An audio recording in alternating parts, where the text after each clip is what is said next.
మనం ఇంకా దశాబ్దం కూడా పట్టదు మనకి. వాళ్ళ జనాభాని దాటేసి వెళ్ళిపోతున్నాం మనం. వాళ్ళ జనాభాని దాటేసాం మనం. మనదేం చిన్న దేశం.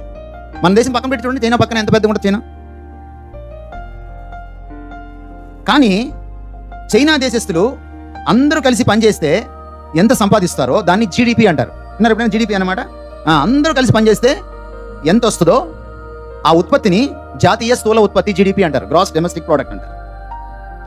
మరి వాళ్ళ జనాభా మన జనాభా ఒకటే ఉన్నప్పుడు ఇద్దరు జీడిపి ఒకటే ఉండాలి కదా. కానీ వాడి జీడిపి ఏమో 10 రెట్లు ఎక్కువ ఉంది. ఎందుకని? వాళ్ళ ఇంట్లో 4 ఉంటే 4 పనిచేస్తారు. మన దేశంలో మన ఇంట్లో 4 ఉంటే ఒక ఆయన పనిచేస్తాడు, 5 తింటారు.